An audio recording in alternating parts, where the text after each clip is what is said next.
அனைவருக்கும் வணக்கம். My fame என்று சொல்லக்கூடிய யூடியூப் சேனலில் வாரம் இனிய வாரம் என்ற நிகழ்ச்சியில் ஒவ்வொரு வாரமும் உங்களை சந்தித்து கொண்டு இருக்கிறேன். இந்த வாரம் 10/8/2025 முதல் உள்ள ஒரு வாரத்திற்கு உண்டான ராசி பலன்களை பற்றி பார்க்க இருக்கிறோம். அதற்கு முன்னர் ஒரு சிறிய தகவல். நிறைய பேர் நம்மளுடைய நிகழ்ச்சியை பார்த்து கொண்டு இருக்கிறீர்கள்.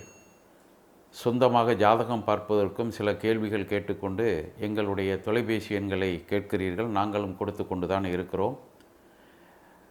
என்னை வந்தும் சந்திக்கின்றவர்கள் இருக்கிறார்கள்.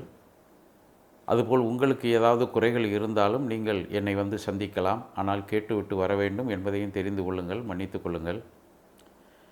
இந்த வாரத்திலே 12/8/2025 அன்று மகா சங்கடகர சதுர்த்தி என்ற ஒரு விரதம் இருக்கிறது. ஒவ்வொரு மாதமும் 2 சதுர்த்தி திதி வரும்.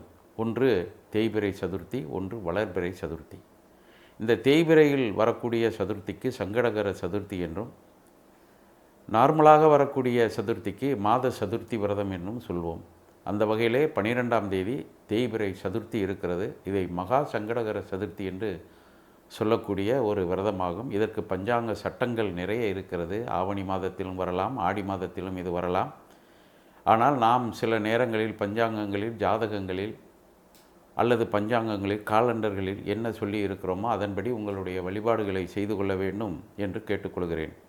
அதே நேரத்தில் 16/8/2025 அன்று கோகுலாஷ்டமி என்ற ஒரு அற்புதமான நிகழ்ச்சி இருக்கிறது. பகவான் மகாவிஷ்ணு கிருஷ்ணராக அவதாரம் செய்த நாளாகும். அதனுடைய விளக்கத்தை பற்றி இந்த நிகழ்ச்சியின் இறுதியில் உங்களுக்கு நான் சொல்கிறேன் என்று சொல்லிக்கொண்டு வாருங்கள் இந்த வாரத்திற்கு உண்டான ராசி பலன்களை பற்றி பார்ப்போம்.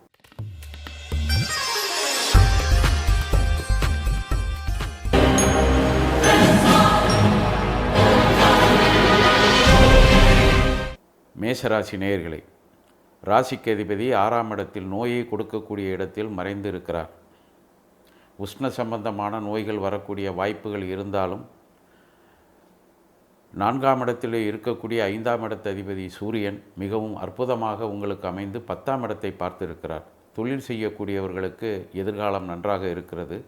உத்தியோகம் பார்க்கக்கூடியவர்களுக்கும் பதவி உயர்வு ஏதாவது கிடைக்கலாம். அதே நேரத்திலே குறிப்பாக உங்களுக்கு யோகத்தை செய்யக்கூடிய கிரகம் என்று சொல்லக்கூடிய வகையிலே உள்ள குரு பகவான் கூட 3ஆம் இடத்தில் இருந்தாலும் அவர் உங்களுடைய ஜாதகத்தில் 9ஆம் இடத்தை பார்த்திருக்கிறார், பாக்கியஸ்தானத்தை பார்த்திருக்கிறார். ஏதாவது உங்களுக்கு கடன்கள் வரவேண்டியது இருந்தாலும் வந்து சேரும். அதே நேரத்தில் வேறு யாராவது உங்களிடம் பணத்தை கொடுத்து வைக்க வேண்டும் என்று நினைத்தாலும் கூட அந்த நிகழ்ச்சியும் நடைபெறக்கூடிய வாய்ப்பு இருக்கிறது. அப்படி யாராவது கொடுத்தார்கள் என்று சொன்னால் அதில் கவனமாக இருங்கள். சிலருக்கு சில யோகங்கள் எப்படி என்று கேட்டால், கடன் வாங்கினால் திருப்பி கொடுக்க முடியாத சூழ்நிலை ஏற்படலாம்.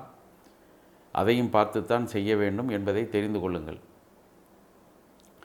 ரிஷபராசி நேயர்களே, சுக்கிர பகவான் மிகவும் அற்புதமாக அமைந்திருக்கிறார்.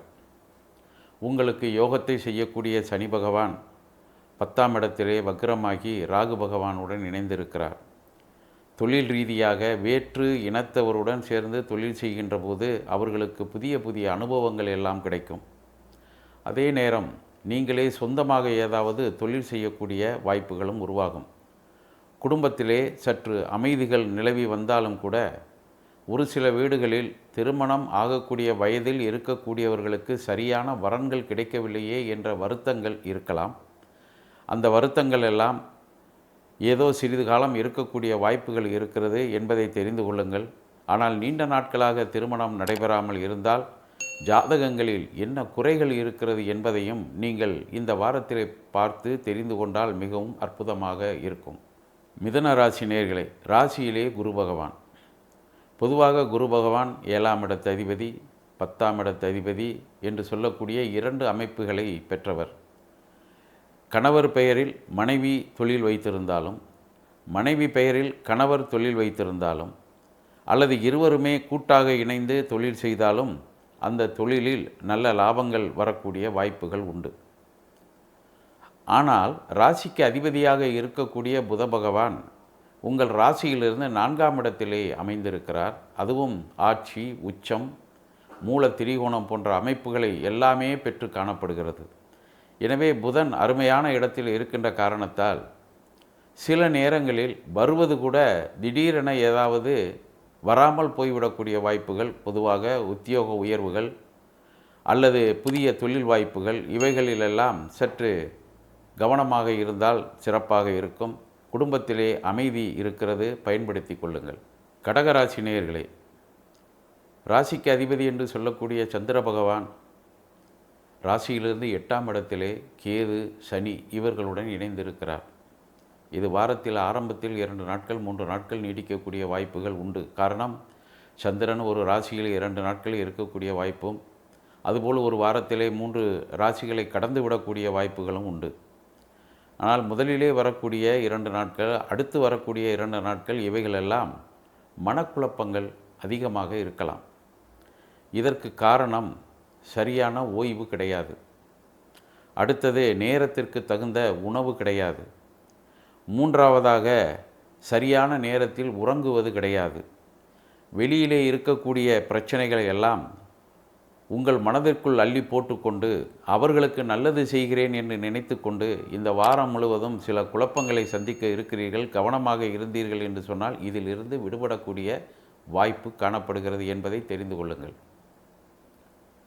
சிம்மராசி நேயர்களே, ராசிக்கு அதிபதி இன்னும் ஒரு வாரத்திற்கு விரயஸ்தானத்திலே இருக்கக்கூடிய வாய்ப்புகள் உண்டு. இதனால் மனசஞ்சலங்கள் குழந்தைகள் மூலமாக ஏற்படலாம்.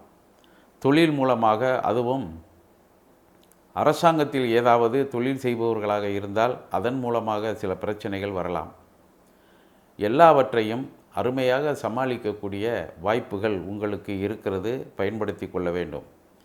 அதே நேரத்தில் சொந்தமாக தொழில் செய்யக்கூடியவர்கள் எவ்வளவுக்கு எவ்வளவு கடுமையாக உழைக்கிறீர்களோ அதிலும் உடல் நலத்தையும் நீங்கள் பார்த்து கொள்ள வேண்டும். வெற்றி பெறக்கூடிய வாய்ப்புகள் உண்டு.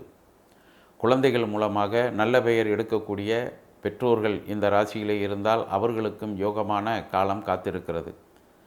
காரணம், உங்கள் குழந்தைகள் படிப்பவர்களாக இருந்தால் ராசியிலே உங்களுக்கு நல்ல கிரகங்கள் இல்லாவிட்டாலும் கூட விரயஸ்தானத்தில் சூரியனும் புதனும் சேர்ந்திருந்தாலும் நல்ல படிப்பு, கல்வி உங்கள் குழந்தைகளுக்கு வரும் என்ற அமைப்பு இருக்கிறது. அவர்களுக்கு நல்ல ஆலோசனைகளை வழங்குங்கள். கன்னிராசி நேயர்களே, ராசியிலே செவ்வாய் பகவான் அமர்ந்திருக்கிறார். இது சில நாட்களுக்கு நீடிக்கக்கூடிய வாய்ப்புகள் உண்டு.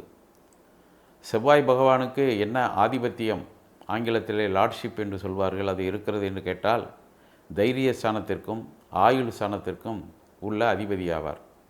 ஆனால் சில நேரத்தில் இந்த 3ஆம் இடத்து அதிபதியும் 8ஆம் இடத்து அதிபதியும் நமது கால நேரங்கள் சரியாக இருக்குமேயாயின் திடீர் அதிர்ஷ்டங்களையும் இதுவரை வராமல் இருந்த பண வரவுகளையும், அதாவது நீங்கள் யாருக்காவது கடன் கொடுத்திருந்தால் வந்து சேரக்கூடிய வாய்ப்பையும் உருவாக்குவார்.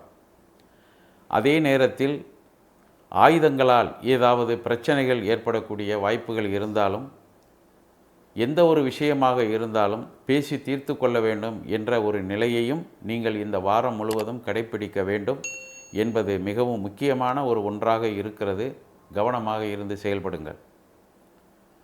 துலாம் ராசி நேயர்களே, ராசிக்கு அதிபதி பாக்கியஸ்தானத்தில் புதனுடைய வீட்டில் அமர்ந்திருக்கிறார். ஆனால் குருவுடன் சேர்ந்து இருக்கிறார். திருமண பேச்சுவார்த்தைகளில் தடைகள் இருக்கத்தான் செய்யும், பயந்து விடக்கூடாது. அதே நேரத்தில் திருமணங்கள் முடிவாகி இருந்தாலும் கூட பொருளாதார சிக்கல்களும் ஒரு சில குடும்பத்தில் ஏற்படக்கூடிய வாய்ப்புகள் உண்டு. ஆனால் இந்த ராசியிலே உள்ளவர்கள் இந்த காலகட்டங்களில் நமது கையில் எவ்வளவு பொருளாதார வசதிகள் இருக்கிறதோ அதற்கு தகுந்தது மாதிரி செலவு செய்ய வேண்டும் என்பதை தெரிந்து கொள்ள வேண்டும்.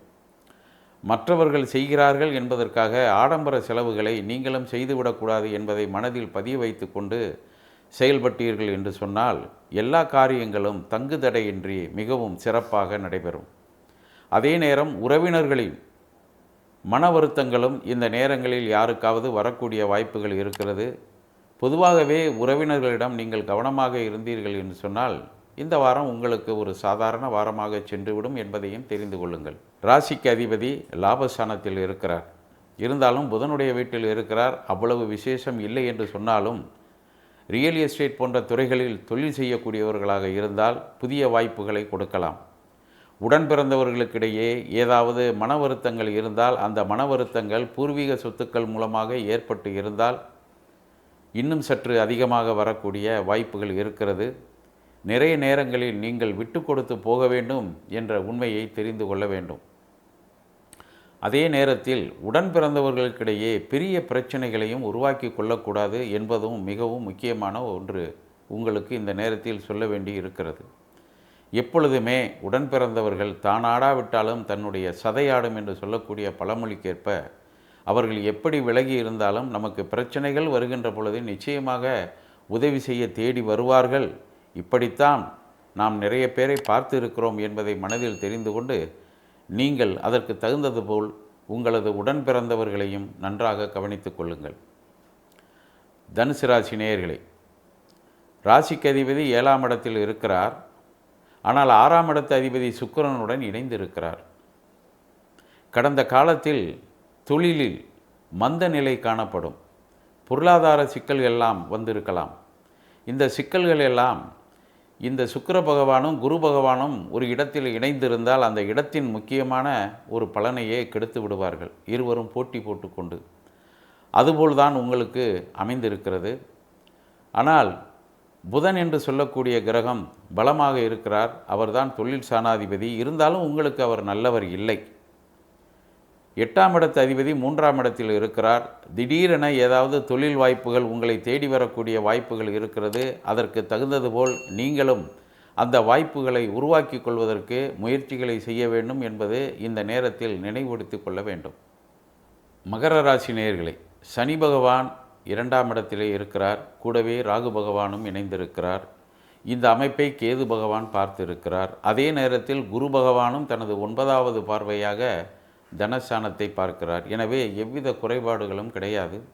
ஆன்மீக ஈடுபாடுகள், தெய்வ வழிபாடுகள், நினைத்த இடத்திற்கு சென்று சேர்வது, வெளிவட்டாரங்களில் மதிப்பு மரியாதைகள் ஏற்படுவது, தொழிலில் ஏதாவது புதிய முயற்சிகளில் ஈடுபடுவது, நல்ல நண்பர்களிடம் பழகுவது, குடும்பத்திலே அமைதியை எதிர்பார்த்து அவர்களுக்கு குடும்ப உறுப்பினர்களுக்கு நல்ல புத்திமதிகளை வழங்குவது, இப்படியெல்லாம் நிறைய காரியங்கள் உங்களை தேடி வரக்கூடிய வாய்ப்புகள் இருக்கின்றன.